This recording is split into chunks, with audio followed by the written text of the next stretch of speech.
talk about the album title, what it means to you, and we noticed that you got it tatted on your arm too. Yeah, so the album title, Get Rich or Die Trying, tatted on my arm, means a lot. Because at that time, I'm literally, I ain't gonna lie, getting calls from Haitian Jack, Web and Nitty, you name it, Suge Knight, can call my phone, all the gangsters. And he had some pressure out there, man. So the motto and the whole thing was, yo, you either gonna get rich or you gonna die trying. Because that's where he was at in life. Because you got someone who puts up an assassination, don't finish the job, you thinking they coming back. So you gotta be protected wherever you go. So that never happen again. You're not in the car and someone just run out and hit you. You're gonna be in the car waiting for someone pointing to hit them first. So everywhere he go, even when he came to my house, they like an army. You know what I'm saying? And that was the whole thing, motto. Yo, bulletproofs. It wasn't a place we went without guns or bulletproofs. Offices, labels, everywhere we was ready. He had his soldiers there. All right, y'all stay here. Then we'll walk in and be on some legitimate. Don't be afraid. But right outside, motherfucker, be ready to take your head off. So that whole motto was the life. And then for me, it was like, all right, get rich or die trying, right? We gonna either get rich or they about to kill us. Now we in my house. All they gotta do is find out where I'm living. That's why I started wondering why all these calls was coming in. Yo, where y'all at? And I started realizing some of the homies wasn't really homies. They was just trying to figure out. Cause they could have came to my crib and just took us out. My kids upstairs, family would have been, hurt first, and then they would have came and just wiped us out. So I was protective over him. That was another thing he respected because I wasn't the chatty patty, yo, fifth at my crib, yo, come through. None of that. Nobody knew. Just a handful of people. And through that process, we were able to just get to the finish line because we was like militant, very disciplined crew, man, and it was real. So yeah, even with the G unit name, I was like, yo, what is that? He was like, it's a guerrilla unit, man. We gonna come like this. And I was like, yo, where you get that name from, man? That's just hard, man. And he had the tat right here. He went to the Coliseum, I think by Shirt Kings, and homie put that on his arm. I'm like, yo, guerrilla unit, fire. And he used to say guerrilla unit, but then he's just shortened it down. G unit. Once he said that on the record, it was over, man. And he had the unit. He had the younger boys like 5 years younger. They would listen to him. You know what I mean? He knew how to get the certain generations that just be on program, and they would program. They was wild, wild gorillas, man. And it made sense, man. What was the feeling in the city around the time of Get Rich or Die Trying? So the feeling in the city at that time while we were working on it, man, you got, you know, New York was all trying to be together. You got the New York Ray, you got Ja Rule, you got Fat Joe, you got the Locks.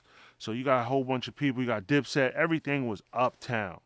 You know what I'm saying? Queens was kind of a little quiet at the time. So, when we embark, we hit hard. When Nas hit, it's a game changer. So when Queens hit, it's a hit.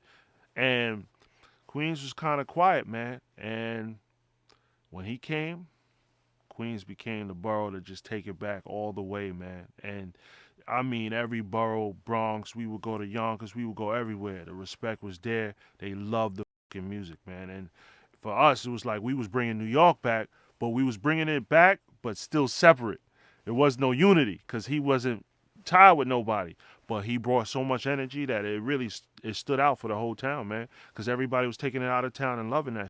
So he brought New York back to a place where it never went, and even sold more records than anyone was able to sell in New York. And to this day, he topped it all. We talked on the Zoom call about how a lot of rappers had negative titles around their time, like Ready to Die from Biggie, but 50's title was different. Yeah.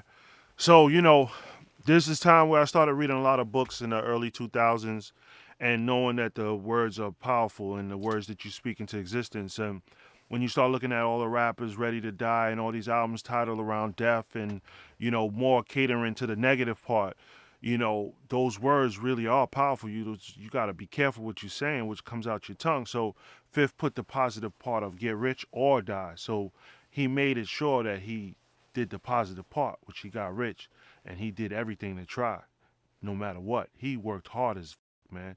And with that affirmations, those words of firm affirmations, that's how I got the name Sha Money. Because I'm in a room one day and I'm like Sha Self, right? He's saying it on records, but I'm like, hold on, you 50 Cent, that's Lloyd Banks, that's Tony Yayo. Word of affirmation. I want money.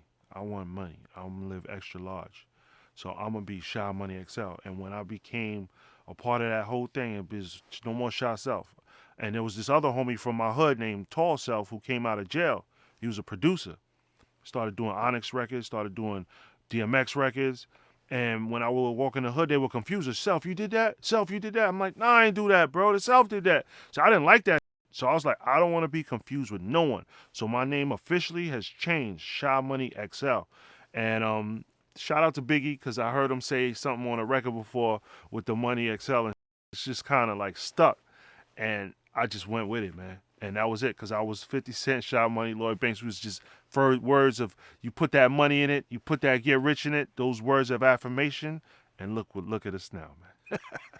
If you want to see this full interview without having to wait, you can join our YouTube memberships program for just $8 a month. You get the full interview, behind the scenes footage, and no ads. If you want more, you can join our Patreon at patreon.com/diverse mentality. And for $10 a month, you can not only get these full interviews immediately, but also get uncut and ad-free documentaries as well. The link is in the description for both.